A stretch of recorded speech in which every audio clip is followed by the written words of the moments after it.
Oi, gente, tudo bom com vocês? Enfim, nós voltamos com mais um vídeo do livro Os Ungidos. Olá galera, tudo bem? Que bom estar de volta aqui com vocês. Demoramos um pouquinho, mas hoje voltamos logo com 2 capítulos de uma vez. Gente, a gente tava morrendo de saudade de gravar pra vocês o vídeo do livro, que é muito legal, muito importante para nosso aprendizado, mas a gente teve alguns percalços. Primeiro, como eu falei, quem acompanha a gente nas redes sociais, lá no Instagram, no Facebook, eu postei explicando o motivo de não sair vídeo durante algumas semanas. Por quê? Durante as últimas semanas, a gente teve 3 semanas que foram de estudos semanais da lição da Escola Sabatina, que foram baseadas em um mesmo capítulo, que foi o capítulo 45 desse livro. E não fazia muito sentido a gente gravar uma semana, a gente vai estudar o capítulo 45. Aí na outra, a gente vai estudar o capítulo 45. Tipo, são 3 semanas com o mesmo capítulo. Então a gente decidiu dar uma pausa e fazer o estudo do livro, do capítulo 45, só na terceira semana. Até porque ia ter um pouco mais a ver a semana com aquele capítulo, porque nas 2 outras semanas anteriores era tipo assim, tinha menção, tava dentro do assunto, mas não era assim o que era mais enfatizado no capítulo. Então a gente deixou para a terceira semana. Só que chegou a terceira semana e eu fiquei doente, eu não consegui gravar, não tinha condições de gravar o vídeo e a gente acabou não gravando, infelizmente. Então hoje a gente vai fazer o capítulo 45 e 46. Estudando, recapitulando um pouquinho daquilo que a gente estudou semana passada e entrando aí no capítulo mesmo dessa semana, com o tema da lição dessa semana. Isso aí. Pra ficar um pouco mais assim, pra não... A gente resolveu dividir. Misael vai falar um pouquinho sobre o capítulo 45 e eu 46, o que não impede de fazer algumas considerações um ou outro no capítulo. Muito bem. O capítulo 45 tem o título Ciro liberta os exilados. E aí, o que a gente viu nesse capítulo? Queridos, nas últimas semanas estivemos estudando as profecias aí de Daniel na lição dos adolescentes, e esse capítulo está falando um pouquinho justamente do que estudamos aí durante essas semanas. Ali nós percebemos algumas visões que Daniel teve, que deixou ele muito assustado, ele ficou preocupado sem saber o significado. Teve uma das visões mesmo que ele teve nesse período. A primeira, que ele teve uma visão com os animais. Ele viu um leão ali que tinha asas de águia. Ele também viu um urso que tinha 3 costelas na boca, como se tivesse devorado algum bicho e ficou com as costelas ali na boca. Aterrorizante. Aterrorizante, um negócio estranho. E ele viu também nessa visão um leopardo que tinha 4 cabeças e 4 asas. Pensa aí que coisa assustadora, Aí você já acha que deve ser uma coisa lindona. 4 cabeças é estranho, de né? cada um, mas as eu acho asas, que ia ser um negocinho. As asas tudo bem, 4 asas, mas 4 cabeças já fica meio estranho, né? Qual é a cabeça que ele usava para comer, será? Tá, vamos deixar isso pra lá. E o último animal que Daniel viu na visão, ele descreve como um animal terrível e espantoso. Esse animal também apareceu com 10 chifres. Então imagine você tendo uma visão como essa, de tanta coisa assim bizarra, né? Você ia, quando voltar em si, você estaria assustado. E o pior de tudo é que ele sabia que foi uma visão enviada pelo próprio Deus e ele não sabia o significado, não entendia nada. Se foi Deus que enviou para ele a visão, ele sabia que era coisa muito importante. E aí ficou agora aquilo na cabeça dele. Atormenta, sem saber o que Deus quer me dizer com isso. Ele não esclareceu nada até agora e tal. Então ele ficou muito angustiado e preocupado e sofreu muito para saber o significado disso daí. Para vocês que talvez não assistiu o vídeo da lição, que é se eu não me engano, a lição 11 do trimestre passado, vou deixar o link aqui, então você vai poder assistir e ver direitinho que visão foi essa, o que significa cada animal desse, tá tudo lá na lição, então você pode clicar aqui no link e assistir o vídeo se você não assistiu ainda. Muito bom. Eu até ia dar explicada, mas ela já vai colocar o vídeo aí. Coloca o vídeo que tem a ver com outras visões anteriores aí que tem um outro que ele teve depois, que foi o do bode e do carneiro, que esse já tá na lição 12 do trimestre anterior, que também tem um significado semelhante. As duas visões têm um significado semelhante, mas aí você assiste o vídeo e vai saber o significado dessas visões. O que importa é que no capítulo 45 aqui, fala que no período, né, histórico aqui, Daniel teve essas visões que o atormentavam, e na segunda Deus fala para ele, do carneiro do bode, Deus envia um anjo, né, para ele com a mensagem. Ele tá tão preocupado para saber o significado dessas visões e tal, Deus ali enviou um anjo para conversar com ele. E ali trouxe uma revelação de uma profecia que é muito interessante para o povo de Israel e até para nós agora dos últimos dias. Essa profecia é aquela das 2.300 tardes e manhãs. Estava vivendo um período em que o cativeiro da Babilônia estava prestes a acabar, e Daniel já sabia disso, porque Jeremias já tinha profetizado sobre o fim do cativeiro na Babilônia. E nesse período, justamente que Daniel estava tendo essas visões, foi justamente próximo do período ao qual eles seriam libertos ali do cativeiro. Então o anjo veio para explicar para ele sobre o significado das 2.300 tardes e manhãs, e quando ia começar, né? Isso, e disse para ele que o começo dessa profecia seria na ordem para a reconstrução de Jerusalém. E a partir desse momento agora que começa uma história interessante da volta do povo de Israel da Babilônia para Jerusalém. Agora vem cá, expliquei que talvez tenha algum adolescente que não sabe, ia passar só dias, 2.300 tardes e manhã seriam 2.300 dias. E aí, quer dizer que dos 2.300 dias o santuário seria purificado, restaurado? Que dias são esses? Muito bem lembrado. Na Bíblia, quando nós estudamos as profecias, tem uma regra que a própria Bíblia mostra para nós, é que o dia em profecia, ele significa ano. Então, se qualquer livro profético ali, Apocalipse, Daniel, se está tratando de dia, tem a ver com ano. Se for um dia, é um ano. Então aqui, quando o anjo disse para Daniel que começaria uma contagem de 2.300 tardes e manhãs, ou seja, seria 2.300 dias, né? Uma tarde e uma manhã, um dia. E 2.300 tardes e manhã, 2.300 dias. Só que como o princípio de interpretação das profecias, dia é igual a um ano, então seria o quê? 2.300 anos, ok? Então começaria essa contagem quando saísse a ordem para reconstruir Jerusalém, começaria a contar. E quando se completassem 2.300 anos, o santuário seria purificado. Ou seja, quando saiu essa ordem para reconstruir Jerusalém, começou a contagem. E terminou, sabe quando, esses 2.300 anos? No ano 1844. Mas não vamos nos aprofundar nisso, porque o capítulo está falando desse período em que sai a ordem. Quem foi que deu essa ordem e tal? Como é que isso aconteceu? Muito bem, para que começasse essa contagem dessa profecia, alguém precisava ordenar para que a cidade fosse reconstruída. E quem deu essa ordem foi o rei Ciro, que agora tinha dominado Babilônia, né? Os medo-persas. Eles vieram ali naquela festa que nós discutimos aqui anteriormente. Belsazar fez aquele banquete. Escreveu na mão. Isso. E veio os medo-persas e invadiu Babilônia e destruiu. E agora eles ficaram cuidando do reino. E o rei Ciro, que ficou cuidando agora ali no lugar de Belsazar, ele deu essa ordem para que Jerusalém fosse reconstruída. E, ao dar essa ordem, vieram aproximadamente 50 mil judeus de Babilônia, voltou agora para Jerusalém para reconstruir a cidade. Então 50 mil pessoas é muita gente, né? Muita gente. É muito, é pouco ao mesmo tempo, né? Mas é muita. Mas do tamanho de uma cidadezinha média, né? Média, assim, né? Um número razoável. Isso, a minha cidade não tem nem 30 mil, onde eu nasci e criei, então é uma cidadezinha mais ou menos, né? Então, assim, 50 mil pessoas vieram para Jerusalém, já é alguma coisa. A cidade estava destruída, estava só um monturo, né, desolada. Agora vai chegar 50 mil pessoas com o propósito de trabalhar e reconstruir a cidade.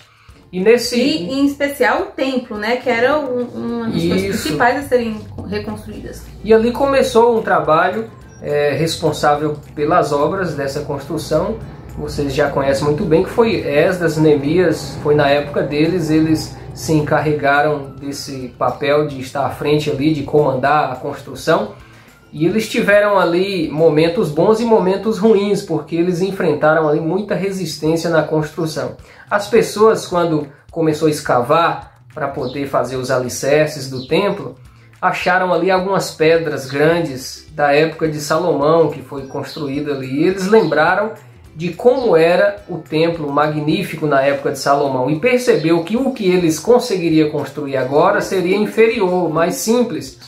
E aqui a história diz que muitos choraram amargamente, alguns até desanimaram, porque... Então, tipo, um momento que era para ser de alegria, nossa, nós vamos reconstruir a cidade, reconstruir o templo de Deus, todo mundo feliz. Aí o povo começou a chorar, ficar triste, porque a gente vai reconstruir, mas não vai ser assim, igual o que tinha antes. Exatamente, muitos até desistiram, desanimaram uns aos outros, porque, tipo assim, você vai construir uma coisa bonita, mas você não tem dinheiro para aquilo. Então você fala, vou construir uma coisa mais simples, né? Aí a esposa fala, não, eu quero um negócio melhor. Eu não quero cerâmica, não, eu quero porcelanato, só que você não tem dinheiro. Aí você vai ficar desanimado, puxa.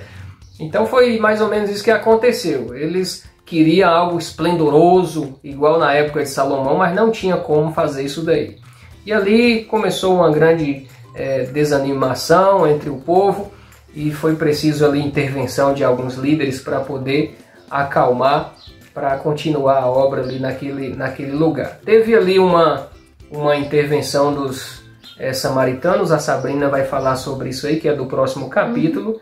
Ela vai explicar mais ou menos o que aconteceu no decorrer da construção ali do templo e da cidade, como houve ali o papel dos samaritanos querendo participar e o que aconteceu. Eu achei interessante nesse capítulo aí também, que fala da luta entre o bem e o mal que houve também para que Ciro desse essa ordem.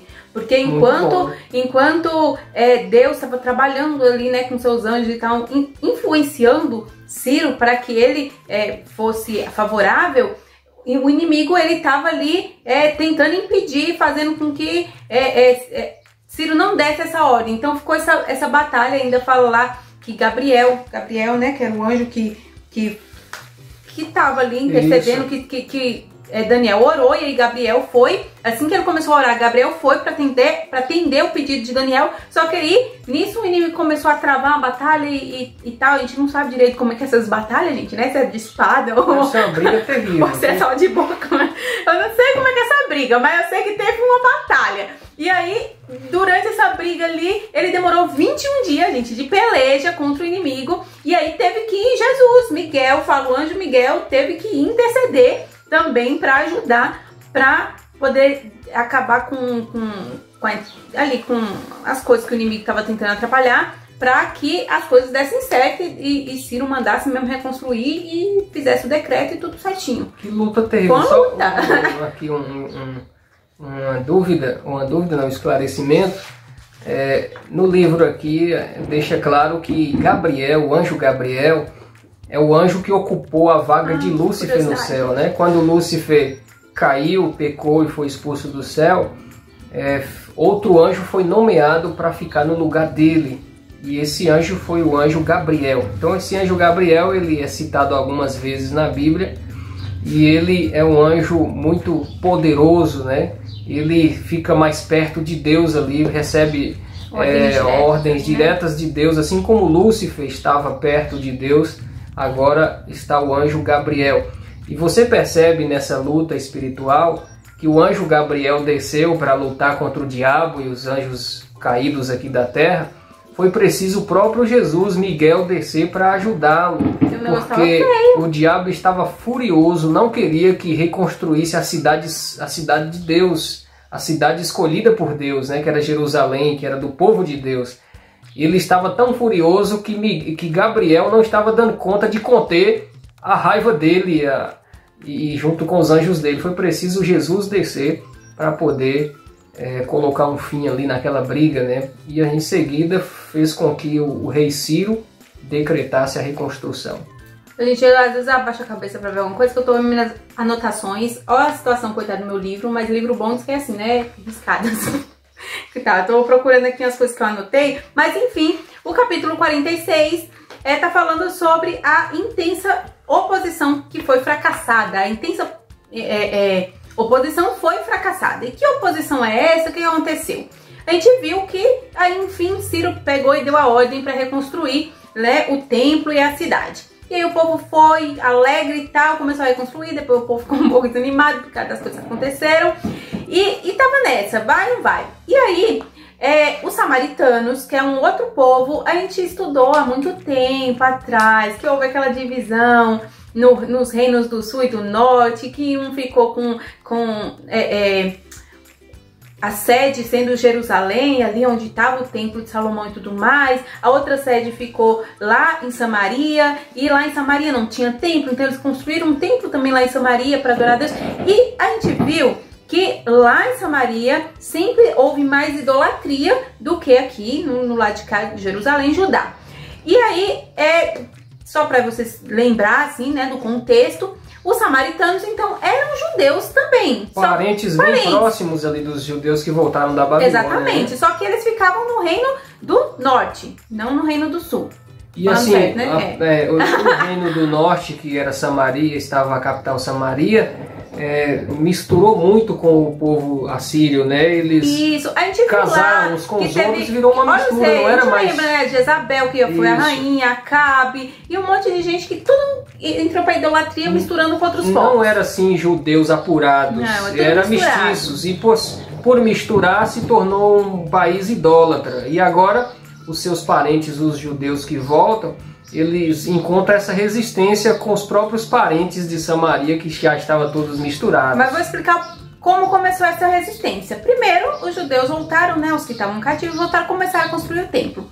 E aí, os de Samaria ficaram sabendo que o povo voltou e estava reconstruindo o templo. E eles foram lá oferecer ajuda. E aí, gente, a gente viu que vocês estão voltando para reconstruir a cidade, o templo e tal. Tá precisando de alguma ajuda? A gente está disponível para ajudar vocês no que precisarem, enviar pessoas e também qualquer coisa que vocês precisarem. E aí os judeus pegaram e falaram assim, não, obrigada, não precisa ajudar não, isso aqui é pra gente, a gente que tem que reconstruir. E aí os samaritanos ficaram chateados, falaram, poxa, a gente vai com nossa ajuda, a gente vai com maior boa vontade pra ajudar, e aí o povo rejeita a nossa ajuda. Mas a gente sabe, não foi bem assim, né, com essa boa vontade toda. O livro fala que os judeus, eles perceberam que os outros estavam com más intenções. Além disso, eles tinham prometido, por causa de experiências passadas, que não deviam se misturar com povos idólatras. Então, tipo, eles tomaram a decisão. Nós, a partir de agora, vamos fazer as coisas da forma como Deus quer. Não vamos mais nos misturar com a idolatria, porque a gente viu no que dá a idolatria. A gente passou 70 anos de cativeiro porque deixou a idolatria tomar conta. Então, não vamos mais mexer com isso. E aí os samaritanos, não só eles, outros povos, diz que povos vizinhos vieram oferecer ajudas, dentre eles os samaritanos, e foram recusadas essas ajudas. Só que eles não se deram por satisfeitos, ficaram com raiva, como assim nos rejeitaram? Então eles começaram agora a tentar impedir que a reconstrução fosse feita. Agora vem cá, pense bem, será que eles estavam com boas intenções quando ofereceram ajuda? Se logo depois que a ajuda foi recusada, eles agora tentaram impedir a reconstrução? Tipo, sabe aquele tipo de gente que tipo assim... Dá com a mão, tira com a outra? Exatamente. Que diz ser seu amigo e aí pega e fala, te oferece alguma coisa e tal. É tipo assim, sabe aqueles amigos que a gente arruma, que não é da nossa igreja, tipo, não tem os mesmos princípios cristãos e bíblicos que a gente tem. E a gente se conhece na escola e tal, e aí faz aquela amizade. Aí seu amigo, né, te convida pra alguma coisa, pra participar, pra ir a algum lugar, pra fazer alguma coisa que você sabe que não é da vontade de Deus. E aí o que você fala? Não, obrigado, não tô afim e tal. E aí sabe o que seu amigo faz? Começa a falar mal de você para as outras pessoas, é careta, esse aí fica se achando melhor que os outros só porque ele fala que ele não bebe, ele fala que ele não faz isso, que ele não vai em tal lugar, que ele não come isso, quer se achar melhor que os outros, e aí começa a fazer sua caveira lá para as outras pessoas e começa a te criticar e começa a te tratar mal. Será que isso é seu amigo? Realmente a gente percebe que não é amigo, né? Não é amigo, e foi isso que aconteceu com o pessoal de Samaria. Eles não eram amigos dos judeus, eles não estavam com boas intenções. Eles ofereceram uma ajuda que sei lá com que intenção, mas não era boa. E Deus deu esse discernimento para ser recusado. Só que agora eles começaram a tentar impedir a reconstrução do templo e falar mal dos judeus, falar assim, ah tá, mas vocês estão construindo isso aí com ordem de quem? Quem mandou vocês construir isso aí? Começou a falar que eles estavam querendo fazer rebelião contra a Pérsia e começaram a inventar coisa. E aí foram passando alguns reis. A gente sabe que a reconstrução, a ordem, Misael acabou de falar, foi dada no governo de Ciro. Depois de Ciro, teve, vou falar aqui, gente, porque é uns nomes que eu não consegui decorar. Então, depois de Ciro, depois de Ciro, o seu filho Cambises começou a reinar também. Durante o reinado dele, ainda havia essas oposições, né, falando mal, tentando atrapalhar de alguma forma e tudo mais, mas o trabalho ainda foi indo, devagar, mas foi indo. Mas quando chegou no reinado de, cadê o outro nome, gente? Esmerdes, gente, também é pedir demais que eu decore esse nome, né? Dá desconto. Esmerdes, provavelmente filho de Cambises, porque a gente às vezes estuda a Bíblia, a gente pensa que só foi Ciro e depois Dário. Só que não foi. Esses foram que tiveram um papel muito importante, que se destacaram e foram mencionados na Bíblia. Mas quando a gente estuda história e tudo mais, a gente vê que teve aí outros reis nesse período. Então chegou no reinado de Esmerdes. Acho que Esmerdes não estava muito por dentro da história. E aí os samaritanos, o pessoal foi lá e falou assim, ó, quer saber? O pessoal lá tá reconstruindo Jerusalém e eles querem se livrar do jugo assim que a gente fala, porque querendo ou não, eles eram agora submissos à Pérsia. Por mais que estavam, né, reconstruindo tudo mais, eles eram súditos da Pérsia. Aí falou assim, não, eles querem se livrar de vocês, vão fazer uma rebelião, eles querem dominar tudo de novo igual eles eram antes e tal, começou a falar mal. E aí, Esmerdes pegou e falou assim, vem cá, quem mandou eles? Não, manda parar essa obra. Fez lá um documento e mandou parar a obra, parou agora. E aí, levaram o documento pra lá e o povo teve que parar a obra. E aí passou mais um tempo e chegou o reinado de Dário. E aí no reinado de Dário se levantou agora alguns profetas. Deus levantou alguns profetas, entre eles Ageu e Zacarias. E esses dois profetas começaram agora a falar pro povo para que Deus mandou eles reconstruir o templo, reconstruir a cidade e tudo mais. Nesse tempo que a obra ficou parada, o povo começou a cuidar dos seus próprios interesses. Vou fazer minha casa, ou tal, não sei o que, não sei o que. E aí eles esqueceram o templo pra lá. E aí Ageu agora e Zacarias falam e começam a trazer mensagens. Eu achei muito importante. Interessante aqui, deixa eu ver se eu lembro, se eu acho, gente, porque aqui, ó, que Ageu falou pro povo, acaso é tempo de vocês morarem em casas de fino acabamento, enquanto a minha casa continua destruída? Começou a falar pro povo, gente, vocês estão aí se preocupando em fazer casas luxuosas pra vocês e tal, e olha lá, a casa de Deus tá destruída, isso não pode acontecer. Então, o povo começou, poxa, a gente tem que voltar a construir, e voltaram ali a construir de novo.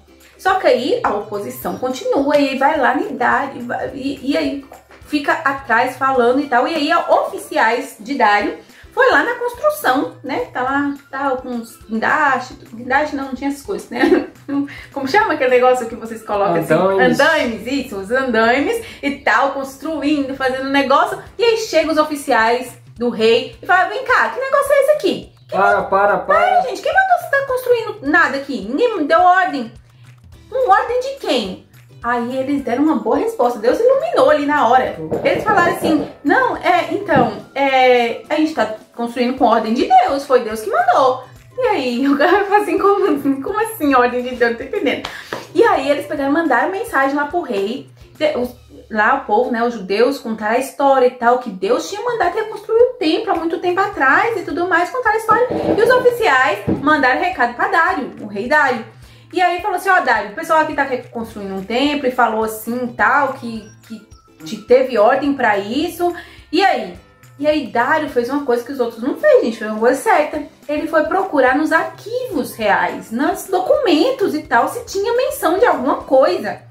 E aí nesses documentos que ele procurou e tal, ele achou um decreto do rei Ciro, ó, alguns anos atrás, falando que era decreto oficial que o povo voltasse, reconstruísse o templo de Deus, que reconstruísse a cidade e tudo isso financiado pelos cofres reais. Olha aí. E ainda fala o nome do próprio Ciro lá no documento que Deus chamou o próprio Ciro e falou que ele ia dar essa hora, ia reconstruir. E ainda falou lá, deixa eu ver se eu acho aqui, que eu achei muito interessante, mas eu acho que eu não vou achar. Que ele falou que ai, se algum rei ou qualquer pessoa que tente atrapalhar essa obra. Tipo assim, falando que não era para ninguém atrapalhar, que era para fazer e tudo mais, era um decreto real. E a gente sabe que na lei medo-persa, quando um rei sela um decreto, nem ele pode voltar atrás, ninguém pode fazer com que aquilo volte atrás, tem que cumprir. E aí foi isso que Dário fez. Ele agora pegou e mandou, então pode mandar continuar a construção e agora vai ser financiado pelos cofres reais. Antes estava construindo sem financiamento. Sem financiamento, né? Gente, o povo fica pegando. E com essa perseguição toda, Deus agora usou essa perseguição para poder se tornar em bênção. Exatamente. Com que o rei Dário voltasse a pesquisar para descobrir o decreto que tinha sido feito há muitos anos atrás, e agora ele percebe que ele ainda, ao invés de apoiar, ainda devia financiar, né? E essa lição, esse capítulo, né, tudo isso quer mostrar pra gente que, apesar de reis, apesar de decretos, apesar de leis, de tudo, quem tá no controle, quem comanda tudo, quem manda é Deus. Aqui diz que menos de um mês depois de recomeçar a reconstrução, né, do templo, Deus mandou uma mensagem de conforto ao povo, falando assim: coragem, Zorobabel. Zorobabel era o administrador da cidade.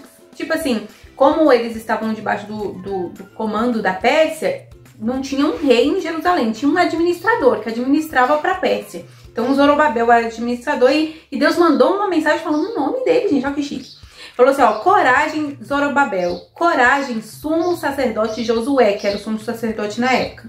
Coragem ao trabalho, ó povo da terra, declara o Senhor, porque eu estou com vocês, declara o Senhor dos Exércitos. Tipo, não adianta, não desanime, gente. Vocês estavam aí desanimados, não tinha material de construção, não tinha cimento, as coisas tá caras, o negócio não tá indo. Não desanima, Deus está no controle, Ele é o Senhor dos Exércitos, é Ele que manda. Se for para essa obra ir avante para ser concluída, Ele vai providenciar recursos, vai providenciar mão de obra, vai providenciar inteligência, tudo. Ele vai providenciar aquilo que é necessário. Amigos, essa ordem que Ciro deu para reconstruir Jerusalém, Deus já tinha falado isso há mais de 100 anos atrás. Nem pensava em nascer ainda o rei Ciro. E Deus já tinha revelado para o profeta Isaías que ele iria chamar um cara chamado Ciro, que iria dar ordem para reconstruir a cidade, a Jerusalém. E agora, 100 anos depois, olha quem está no poder mundial. Ciro. E ele leu o nominho dele lá no documento. Ele falou: nossa, Deus falou de mim, velho. E agora ele é usado por Deus, que já tinha avisado há 100 anos atrás. Eu gosto de interromper, desculpa, mas eu acho bonitinho a fala que Deus fala assim, ó: assim diz o Senhor, é o que ele diz acerca de Ciro: ele é meu pastor e realizará tudo o que me agrada. Ele dirá acerca de Jerusalém: seja reconstruída. Olha aí. Ai, que fofo, eu acho lindo. Amigos, eu creio que Deus, Ele tem o seu nome escrito no livro dos céus, amém? Amém. Ele sabe o que será da sua vida, Ele sabe todos os caminhos que você vai trilhar. Ele hoje chama você pelo nome, para que você realize a obra dele aqui na terra. Amém. É para construir igreja, que seja para construir igreja. Para fazer missão Caleb? Vamos fazer que seja para fazer missão Caleb. É para ajudar o próximo, que seja. Mas o mesmo convite que Deus fez no passado, Ele faz para mim e para você, para que a obra dele não fique parada. Então decidamos hoje avançar com a obra de Deus, para que o reino dele seja cumprido aqui na terra. Amém. E ele volte para nos buscar. Amém? Amém, gente. É isso, nosso vídeo chegou ao fim, ficou gigantesco, mas eu espero que você tenha gostado. Foi 2 capítulos muito importantes, então a gente não podia reduzir tanto. Mas que você tenha um feliz sábado, um ótimo final de semana, e que amanhã a gente vai começar uma nova semana de estudos. Então, se você ainda não é inscrito, se inscreva aqui para você não perder nenhum vídeo. Compartilhe os vídeos com seus amigos. Gente, você não sabe como é importante o compartilhamento, porque se você assiste, só você tá tendo aquela mensagem. Se você compartilha, outras pessoas vão ter aquela mesma mensagem, vão conhecer de Deus, vão aprender sobre a Bíblia, né, a palavra de Deus.